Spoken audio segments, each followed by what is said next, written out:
उनके दो बच्चे हंसी खुशी रहते थे। ललिता, मैं लकड़ी काटने जा रहा हूँ। जी सुनिए, काम में जाने से पहले थोड़ा खाना खा के तो जाइए। खाना बन ही चुका है। आप बैठिए, मैं खाना परोस देती हूँ। अरे नहीं ललिता, मुझे बहुत देर हो रही है। लकड़ी लाने के बाद ही मैं खाना खाऊंगा। तुम लोग खाना खा लो, मैं जल्दी जल्दी जंगल में लकड़ी लाने जा रहा हूँ। अच्छा ठीक है, फिर आप जाइए और हाँ, जल्दी घर वापस आइएगा। हाँ ठीक है ललिता, मैं चलता हूँ। बच्चों, खाना खा के स्कूल चले जाना। मैं जाता हूँ। आओ बच्चों, मैं तुम लोगों को खाना परोस देती हूँ। तुम्हारे पिताजी तो बिना खाना खाए ही लकड़ी काटने जंगल चले गए। तुम लोग भी खाना खा के अपने अपने स्कूल चले जाओ। रामलाल बहुत ही मेहनती लकड़हारा था। वो हर रोज जंगल में जाता और लकड़ी काट के उसे घर लेकर आता था।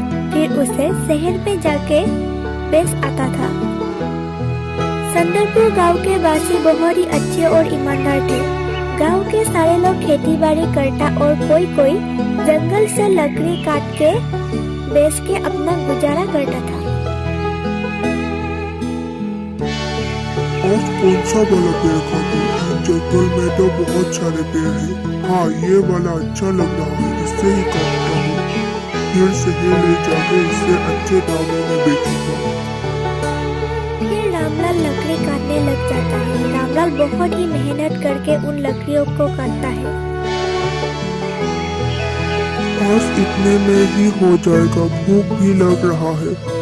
ललिता ने तो मुझे पहले ही कहा था कि खाना खा के जाओ। मैं भी ना बिना खाए ही चला आया। पत्नियों की बात मानने में ही भलाई है।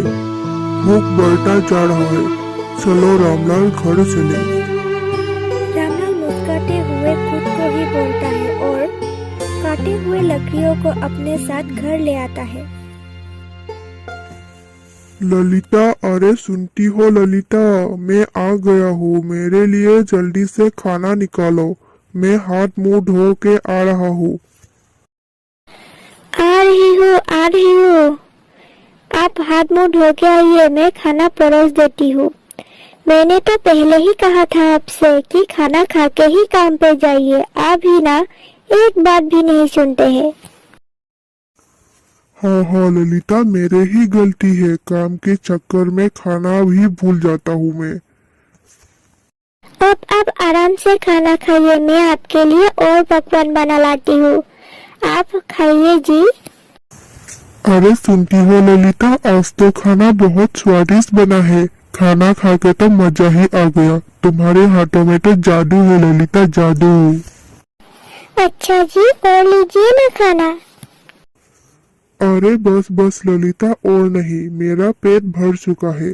अच्छा ललिता, मैं बाजार जा रहा हूँ। लकड़ी को बाजार में बेच के जरूरत का सामान ले आऊंगा। फिर रामलाल काटे हुए लकड़ी को लेके बाजार में बेचने चला जाता है। लकड़ी बेच के जितना भी पैसा मिलता है उससे वो घर का राशन ले आता है। और इसी तरह रामलाल हर दिन जंगल में जाता है और लकड़ी काट के ले आता है। दिन बीतने लगे और एक दिन संदनपुर गांव में रहने वाले रामू रामलाल के घर आता है। अरे रामलाल, क्या कर रहे हो? आज जंगल नहीं जाओगे क्या लकड़ी काटने के लिए? अरे रामू, मैं बिल्कुल ठीक हूँ। बस यही घर का थोड़ा कामों में लगा हूँ। आज घर में थोड़ा काम है, पहले इसको निपटा लूं, फिर ही जंगल जा पाऊंगा। आज तो लकड़ी लेने में देर हो जाएगा। शायद मैं कल से ही जा पाऊंगा रामू भाई। अच्छा ठीक है, फिर तुम काम करो, मैं जंगल की तरफ जाता हूँ। ऐसा कह के रामू अकेले ही जंगल में चला जाता है। वो जंगल के अंदर जाता है और लकड़ी काटने ही लेता है। तभी उसके सामने एक डरावना चुड़ैल आ जाता है। रामू चुड़ैल को देखकर बहुत ज्यादा डर जाता है। कौन हो तुम? तुम कौन हो और मुझे ऐसे क्यों देख रहे हो? मैं कुछ नहीं जानता हूँ। मैं तो यहाँ हर रोज की तरह लकड़ी काटने आया हूँ। मुझे मुझे मुझे छोड़ दो। कौन हो तुम? मैं एक चुड़ैल हूँ। ये जंगल मेरा है। यहाँ पे जो भी आएगा मैं किसी को नहीं छोड़ूंगी। मैं सबको खा जाऊंगी। तुमको भी नहीं छोड़ूंगी। सुरेल, मुझे मुझे मुझे छोड़ दो। मैं आज के बाद यहाँ कभी लकड़ी काटने नहीं आऊंगा। मुझे छोड़ दो, मुझे छोड़ दो। क्या कहा तुमने? मैं तुम्हें छोड़ दूं? ऐसा नहीं हो सकता। बहुत दिनों से मुझे कोई शिकार नहीं मिल रहा था। आज तुझे खाकर मैं अपना भूख मिटाऊंगी। मुझे इंसानों का मांस खाना बहुत अच्छा लगता है। किसी को नहीं छोड़ूंगी। सबको खा जाऊंगी मैं। सुनील की बात सुनकर रामू डर के मारे उसी जगह पर बेहोश हो जाता है और चुड़ैल रामू को मार के अपना शिकार बना लेती है। फिर उसे वो दबोच दबोच के खाती है। शाम हो गई है। रामू जी अभी तक घर नहीं लौटे। ऐसा तो वो कभी नहीं करते हैं। तो फिर आज वो अभी तक घर क्यों नहीं लौटे? कहाँ चले हो गए होंगे रामू जी? अब मैं क्या करूँ? एक काम करता हूँ, रामलाल भैया के घर जाके पूछ के आती हूँ। रामलाल भैया, मेरे पति रामू जी आपके घर आए थे क्या?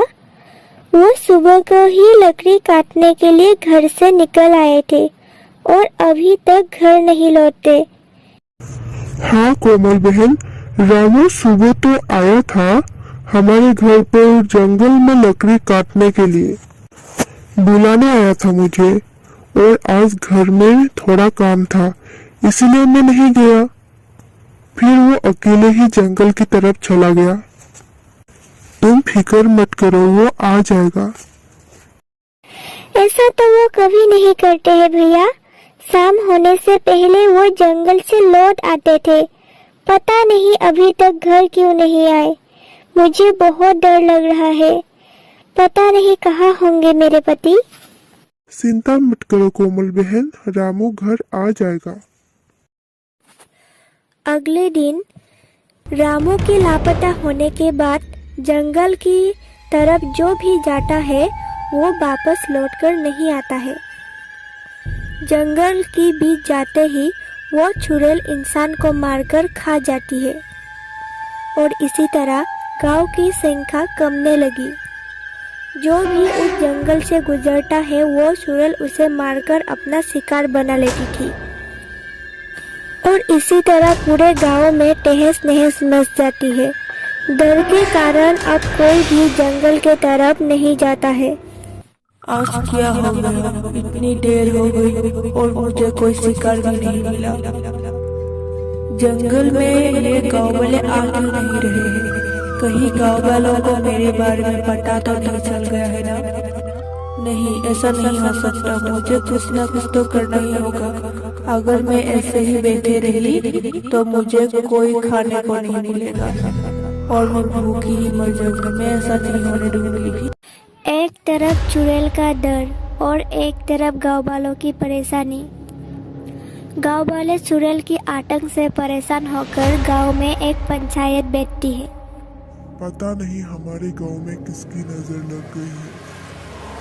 आए दिन कोई ना कोई चुड़ैल का शिकार बन जा रहा है। जंगल की तरफ तो जा ही नहीं सकते, जाते ही वो चुड़ैल उसको दबोच लेती है। पहले तो रामू गायब हुआ और आए दिन कोई ना कोई रोज मारे जा रहे हैं। बच्चे बूढ़े किसी को भी नहीं छोड़ते हैं, सबको वो खा जाती है। पता नहीं ये चुड़ैल कहाँ से हमारे गांव के जंगल में आ गई है। अब तो घर से निकलने में भी डर लगने लगा है। और कैसे जो भी उस जंगल में जाता है वो चुड़ैल उसको खा जाती है। किसी का भी इतना हिम्मत नहीं है उस चुड़ैल का सामना करने में। अब हमें कौन बचाएगा? मुझे तो लगता है कि हम सब मारे जाएंगे। हाँ हाँ भाइयों, तुम लोग सही कह रहे हो। हमें उस सुरेल को यहाँ से दूर भगाना होगा। वो हम सबको खा जाएगी। हम कुछ नहीं कर सकते हैं। ऐसा लगता है कि अब हमें ये गांव छोड़ के कहीं और चले जाना चाहिए। मैं एक तांत्रिक को जानता हूँ। वो तांत्रिक बहुत ही शक्तिशाली है। भूत प्रेत चुड़ैल सबको भगा सकती है। मैं अभी जाके उसको बुला लाती हूँ। शायद वो कुछ हमारी मदद कर दे। इस चुड़ैल को भगाने में वही हमारी मदद कर सकेंगे। फिर गांव वाले उस तांत्रिक बाबा के पास जाता है और सारी बातें उसे विस्तार से बताता है। फिर वो बाबा गांव वालों के साथ चंदनपुर गांव में आ जाता है। वो बाबा बहुत ही ज्यादा शक्तिशाली था और भूत प्रेत चुड़ैल भगाना उसका काम था। फिर वो बाबा गांव वालों की मदद करने के लिए उस गांव में आ जाता है। आइए तांत्रिक बाबा आइए। वो सुरेल इसी जंगल में रहती है। हमें उस सुरेल से छुटकारा दिलाइए तांत्रिक बाबा। चिंता मत करो चंदनपुर वासियों, मैं उस सुरेल को बहुत दूर भगा दूंगा। आओ मेरे साथ। ऐसा कह के चंदनपुर वासी तांत्रिक बाबा के साथ जंगल के अंदर चला जाता है। फिर तांत्रिक अपने जंत्र मंत्र से उस सुरेल को अपना हवाले कर लेता है। ये क्या किया तुमने? तांत्रिक छोड़ो मुझे, मैंने कुछ नहीं किया है। छोड़ो मुझे इस मंत्र से मुक्त करो तांत्रिक। झूठ बोलती है तू। कौन है और यहाँ क्यों आई है? बोल जल्दी, जल्दी बोल, नहीं तो मैं तुझे अपने मंत्रों से मार दूंगा। जल्दी बोल, कौन है तू? नहीं नहीं तांत्रिक, ऐसा मत करना। मैं ऐसा काम आगे से कभी नहीं करूंगी। मुझे छोड़ दो, भरोसा करो मेरी बातों पर। मैं इस जंगल से बहुत दूर चली जाऊंगी और आज के बाद किसी भी इंसान को तंग नहीं करूंगी। मुझे छोड़ दो तांत्रिक, मुझे छोड़ दो। मैं तुम्हारी बातों पर बिल्कुल भी भरोसा नहीं कर सकता और इसीलिए मैं तुझे अपने हवाले करके अपने साथ ले जाऊंगा। फिर वो तांत्रिक उस सुरेल को अपने साथ ले जाता है। फिर गांव वाले उस सुरेल से मुक्त हो जाता।